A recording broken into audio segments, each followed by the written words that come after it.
Polaris RZR.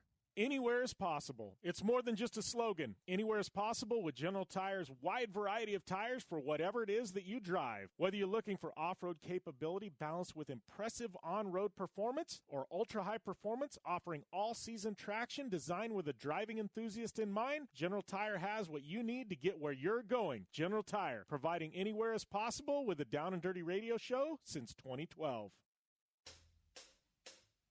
Do you race or are you a weekend warrior? Have you checked on the date on your helmet recently? Don't get caught off guard by using an outdated helmet. Impact Racing, the leader in motorsport safety, has new SA 2015 helmets to fit your budget. Whether you're looking for a helmet with a full carbon fiber shell to take you to victory at the Indy 500 or just looking for some helmets for a weekend at Glamis, Impact Racing has a helmet for you. Find out more information at impactraceproducts.com or on Facebook at Impact Safety.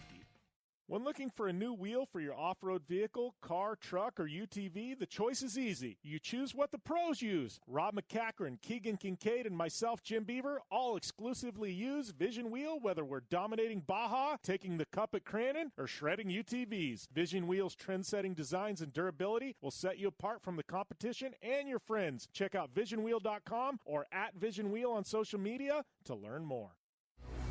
Super ATV is the industry leader in aftermarket UTV and ATV parts and accessories. Super ATV products are designed, engineered, tested, and manufactured right here by Super ATV. Whether you're looking to upgrade your suspension, get stronger axles, or you're looking for a new winch to get you out of a tough spot, Super ATV has what you're looking for. And since we know you're in a hurry, we offer fast, free shipping to the lower 48 states on all orders. Visit superatv.com now and get your UTV or ATV dialed in.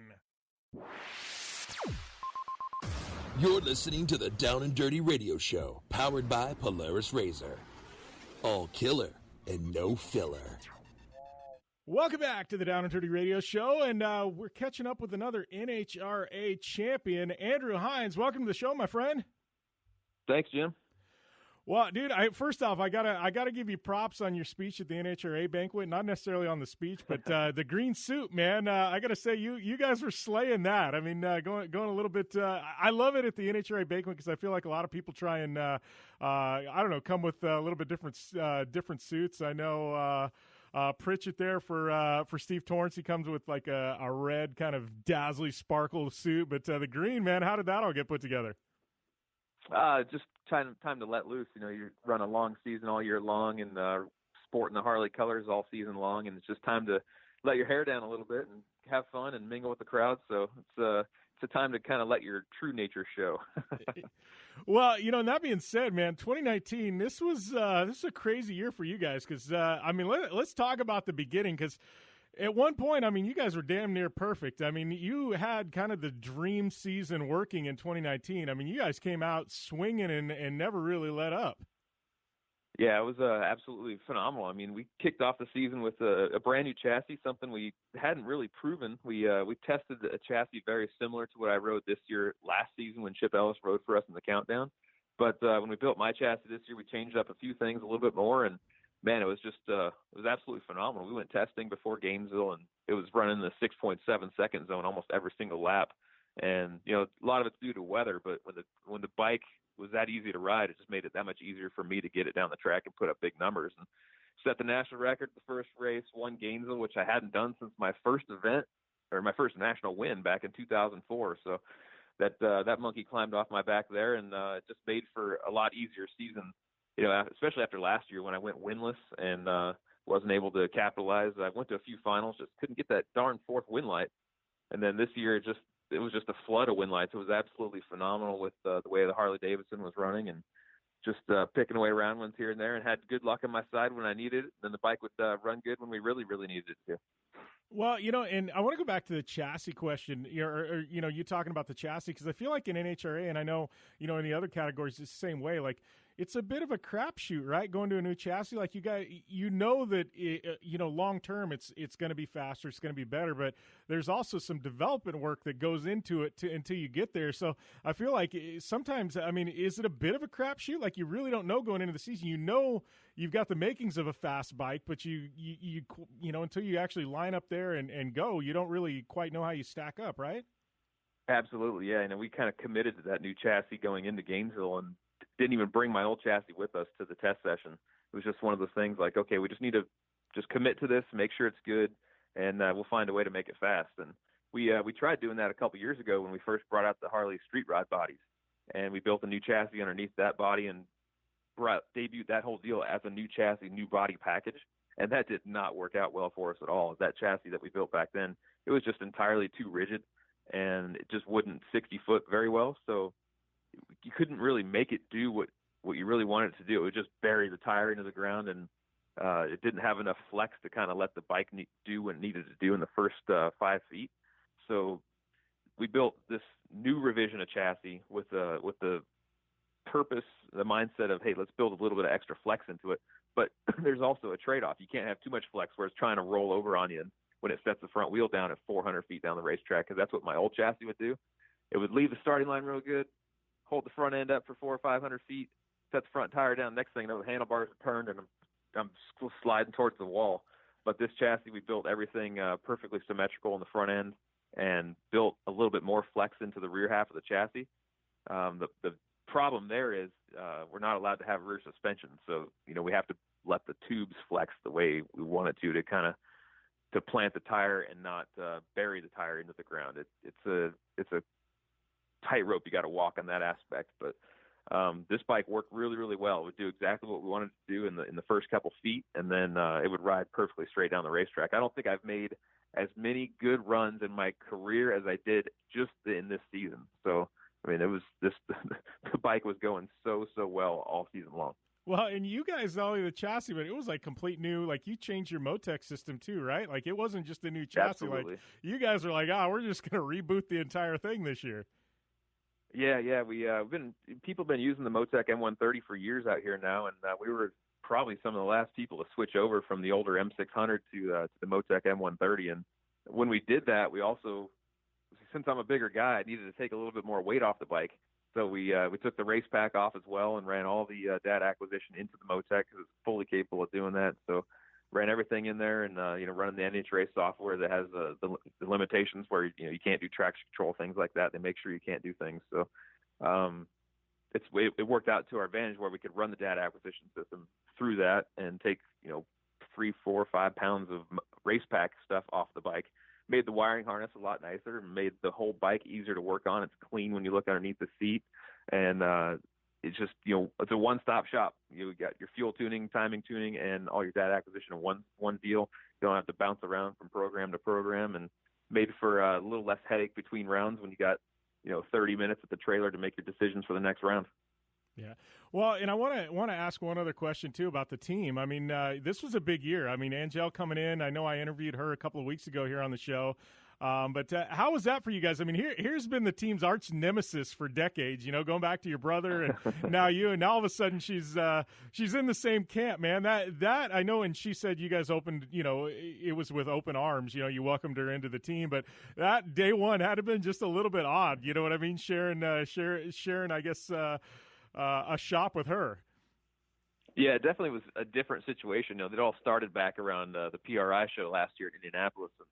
And we had her walking through the shop, and she said it felt really strange being welcomed into Vance and Hines. It was something she was not really set for. She thought we were bringing her here to offer and not give her an offer. But it was really cool having her on the team. Our first test session out there in Phoenix, it went really well. The whole team gelled with her really nice. And, we've been friends in the past. It was a love-hate relationship. We hated each other on the racetrack, but away from having our helmets on, our kids would play together in the pit areas and do things like that. And we'd be talking and, it was a tolerable relationship over the years, but this year we grew to really become great friends. And, it was a really fun year. She brought a different level of excitement to our pit area, especially with having her family there. And, it was not our typical weekends that we've had for years past with our Vance Hines team where we just have business as usual. It was fun to go out to dinner and laugh and joke and talk about old times and talk about the future. And it was great to see her have some success and get a couple number one qualifiers. I really wish we could have got her a win this year, but there's just some different learning on riding our Harleys. She's come a long way, but I think she's understanding what Eddie and I have had to go through over the years to make these bikes as fast as they get. Well, and that leads me to another point. I think, I look at NHRA, and obviously we've got manufacturers involved, but I feel like, Top Fuel, Funny Car, it's kind of more of a branding exercise. With the bikes, I mean, this is real, Harley's got a massive investment. I mean, this is real OEM warfare here. I mean, to me, it's just a little bit different situation with what you guys do than what the other, with Top Fuel and Funny Car, what they're doing. And Harley's investment, I mean, this is real, and this is definitely a, race on Sunday, sell on Monday situation. Absolutely. They have a tremendous support group for us there at Harley-Davidson. If we have any questions for engineering or marketing help, we got a bunch of people to rely on that side. And then they're always looking for the future on what we can do to our drag race team to correlate with exactly is on the showroom floor. So this year we brought out the FXDR. We've been working on that since before it was even announced a year ago to the public. So we were able to go do some cool test rides of the FXDR down at the Arizona Proving Grounds and get to touch and feel it before the general audience got to go see it. So it was a long process to get that bodywork done, but it's really cool to have Harley-Davidson invest in the class to make sure we have relevant motorcycles out there on the drag strip. So we're excited for what's going to come here in the next couple of years, and they got some cool stuff that they've been putting out for patents and things, so we might see some cool Harley-Davidsons coming out here soon. So got to put you on the spot. What Harley you got sitting in your garage, your personal garage, not the race shop? I have a original year, a 2002 V-Rod. So it's a one bike that I got when I won my 2004 championship, and it was actually our pit bike at the time in 2003 and 2004. Still had the aluminum anodized bodywork, and then Performance Machine actually took it under their wing in 2005. Did a full called a Fat Rod kit, so it's got a wide rear tire, a 280 rear tire on the back, and of course, we couldn't leave the engine alone, so we ripped the engine out here at Vance and Hines and built that up, and makes about 40 horsepower more than stock, and that's what I cruise around on whenever I find some time. Yeah, so, all this being said, obviously I know we're about a week out from PRI show, but, looking forward to 2020, I mean, you guys obviously, once again, the ones with a target on your back, what's the off-season look like for you guys? Obviously, I'm sure – the season's going to come quick, man. February isn't too far out, but what's the off season look like for you guys, and what are you doing to prepare for 2020? Man, off season's busy, and I'd hate to say it, but drag racing's kind of taking the second boat right now. We got our flat track team that needs to get out here and do some damage next season and get some wins. So it's kind of all hands on deck to get our flat track team up and going, get them where they're going to need to perform at the front. Got some interesting stuff that's going to be released, I think, this week on 2020 plans for that team. But we're also just getting to the point where we're releasing our production twins. I'm not sure if you follow American flat track racing at all, but production twins are for sale now through Vance and Hines. So we got our 30 employees here at our shop, and then we're all pulling our hair out trying to get these bikes built. Sooner or later, we'll throw the drag racing parts in the machine shop and figure out what we can do for next year. I already got some ideas and thoughts. My dad's already back in the porting room working on some new ports, and got Billy Godbolt at Comp Cams working on some new cams for us for next year. So it's not stopping, but it's just it's not going to progress as fast as we want because we've got too many irons in the fire right now. Yeah, well, and flat track, you want to talk about OEM warfare, and I find it, I'm loving the resurgence that flat track has got in the United States. The past 5, 6, 7 years. I mean, it's crazy, all the way down to the regional and local level and things like that. I mean, it's just exploding. But you want to talk about a race on Sunday, sell on Monday? I mean, flat track is where it's at right now. You guys have full blown warfare going on there.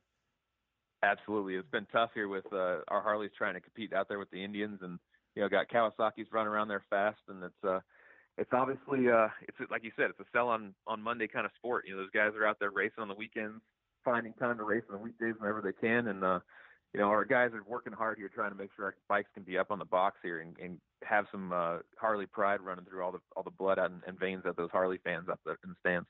Yeah, well, and for you, kind of to close out, I mean, what.